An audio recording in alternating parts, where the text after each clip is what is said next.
Hi there. Welcome to our Week 9 mini lesson all about resistance to Reconstruction. I'm not a huge fan on the fact that our book covers Civil War and Reconstruction basically in one chapter, kind of 1.5 chapters. So I think it's important to kind of outline the factors that were against Reconstruction, that were working against rebuilding the South as a more enlightened society than it was previously. And the first one of those factors is certainly President Andrew Johnson. Johnson, who became president as an accident, he was never meant to be president. He was a Democrat put on the Republican ticket to draw votes away from Democrats. No one ever thought he would actually be president. Well, Abraham Lincoln gets shot in the head, and guess what? Johnson is now president. And Johnson actually tried to end Reconstruction in 1865. Coincidentally, that's the year the war ended. Johnson said basically, we've won the war, we've reunited the country, and we've ended slavery. Reconstruction accomplished, gang. Go get a hamburger. He vetoed funding for the freedmen's bureaus, for the entities that were supposed to try and help newly freed slaves adjust to their freedom. He didn't think those were necessary. He vetoed civil rights legislation. And after that, Congress is going to override those vetoes and declare radical Reconstruction at that point, where Congress is basically going to take over Reconstruction, because Johnson really wanted almost no part of Reconstruction. His Reconstruction plans were really super lenient on most of the South. Johnson's also going to give back most of the land that had been confiscated by the Union Army and divided amongst the newly freed slaves. He's going to give that land back to the plantation owners. And Johnson's actually going to end up getting impeached after a couple years into his term. He's going to try and fire the War Secretary, Edwin Stanton, and Congress is not going to take kindly to that. Stanton was a huge figure in Reconstruction and a very popular figure amongst the radical Republicans, and had many, many friends in Congress. And so Congress is going to say, you're not allowed to do that without our say-so, and they're going to impeach him. He comes one vote away from being convicted and removed from office. So Johnson does get to serve out the remainder of Abraham Lincoln's term. He does not get a term in his own right. He will get to go back to the Senate as a member of the Senate from his home state of Tennessee, but he dies before he gets to serve too much time there. But he's one of the few presidents that actually returns to the legislative branch after serving in the executive. Another entity that was against Reconstruction is obviously the Ku Klux Klan, the KKK. And this is probably the group that most of you know the most about, because we still have the KKK around today. The Klan has had about 3 different iterations in American history. This is the first one. But this was founded by Confederate veterans in Tennessee.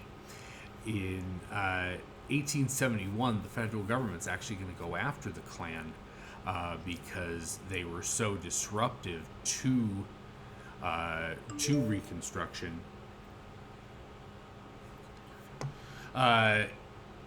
But they're seeking to overthrow Republican governments in the South using voter intimidation and violence against African Americans, violence against Republicans, to try and basically influence the political situation. For the most part, white citizens of the South are barred from voting during Reconstruction because they had supported the Confederacy. Their voting rights are not going to be restored until later on. And so for the most part, the voters in the South are going to be African Americans and Republicans who came down to the South after the war. These guys were known as carpetbaggers. So again, the Klan was founded in Pulaski, Tennessee by 6 Confederate veterans. They had no organizational structure beyond the chapter level at this point. They are going to attempt to have sort of a unifying figure as a leader, and that's Nathaniel Bedford Forrest, who is going to be the Grand Wizard of the Klan. They attach these weird names to their leaders like Grand Dragon and Grand Wizard. From 1867 to 1869. Forrest was known for his incredible brutality against African Americans during the war. Also known for being, I think, the only private promoted to general in the Confederate Army. So he was quite a skilled military commander. But the Klan is going to promote white supremacy and resistance to Reconstruction. They're going to be seemingly wiped out by the federal government, but every time that there's economic distress, you see the Klan start to rise up, because the Klan offers this view that you can blame your economic issues on people that don't look like you. Black people, Hispanic people, Asian people, people that don't worship like you, Jewish people. So basically there's always a scapegoat. Hand in hand with the Klan and being formed in Louisiana and the Klan tended to work at night. They were a very secret organization, and the White League actually worked during the day. They were a paramilitary terrorist organization founded in 1874 to intimidate freedmen, former slaves, and Republicans, and keep them from organizing politically. Again, this group was started in Louisiana. They worked with the KKK to effectively keep African Americans on the sidelines of political life. Members of the White League end up absorbing into state militias, local militias, the National Guard units. But these folks are going to participate in things like the Colfax Massacre, where 150 African Americans are slain in Colfax, Louisiana. Huge bloodbath. They participate in other massacres as well that aren't as big, but certainly are very effective in keeping Republicans and African Americans from exercising rights. They're going to murder all sorts of African Americans and all sorts of Republicans in Louisiana and other places. The southern wing of the Democratic Party is also going to work politically against Reconstruction. They're going to be the ones working in Congress, and there's even going to be northern Democrats who sort of back this up, that are going to carry the water of, we don't need to continue with Reconstruction. Reconstruction is, we've done Reconstruction. It's fine now. Everything's fine. But the Southern Democrats are the primary political party, the White South.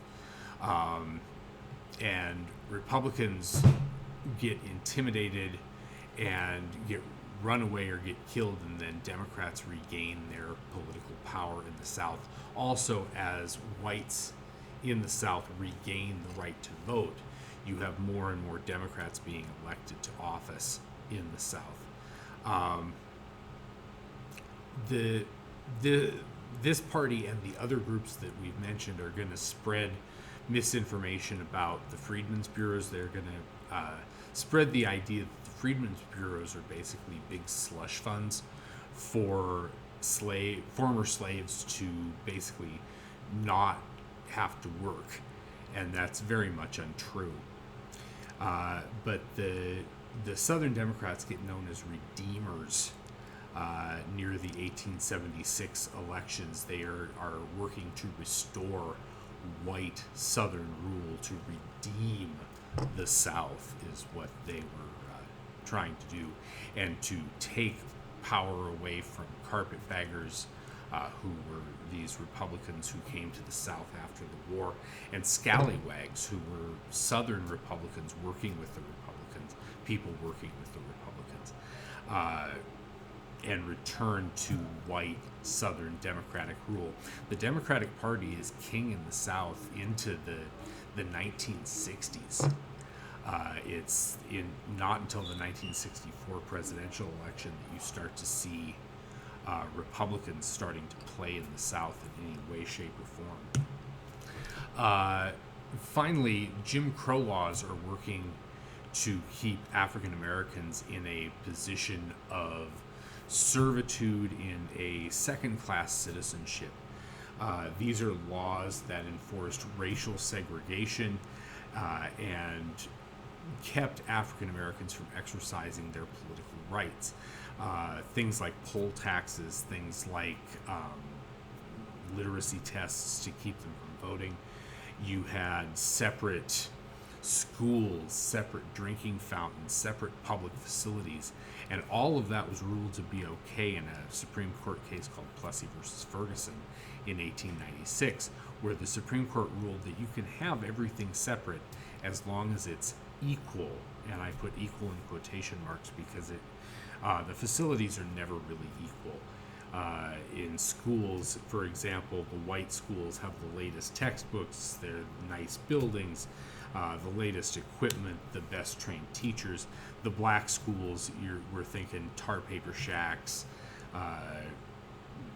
books that are hand-me-down books, equipment that's hand-me-down equipment. But are both of them schools?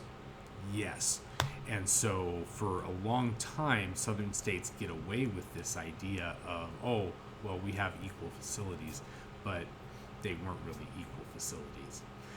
So this term Jim Crow originates with minstrel shows, and the picture that you see on the side of the screen there is one of the earliest appearances of a character named Jim Crow. And it was a very popular caricature of a black person done in a minstrel show, which was a white person performing in blackface.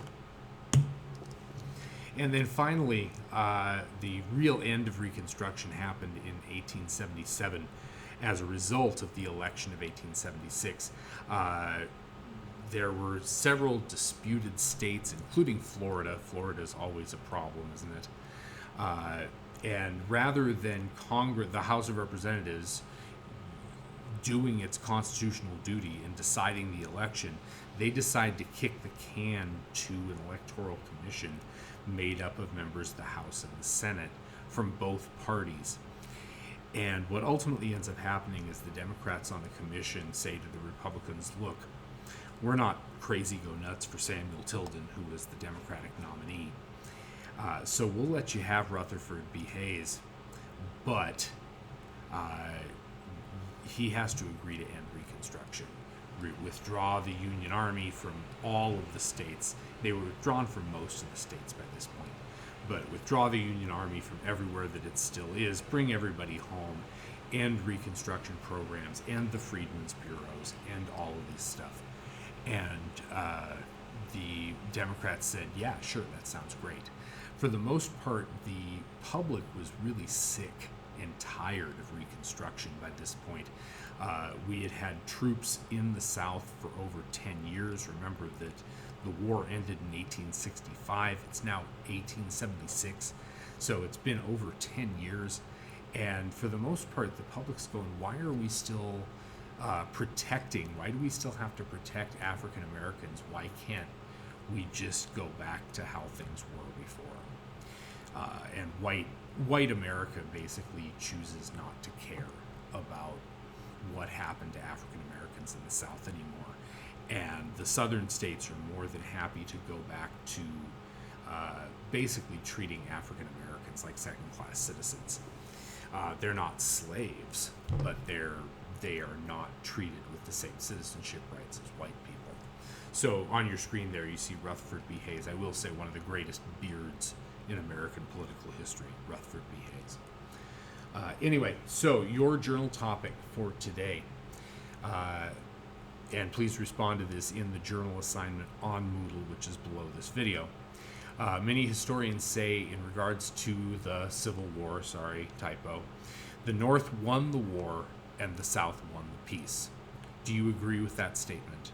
Why or why not? So please respond to that question in the journal assignment on Moodle right below this video where you clicked before.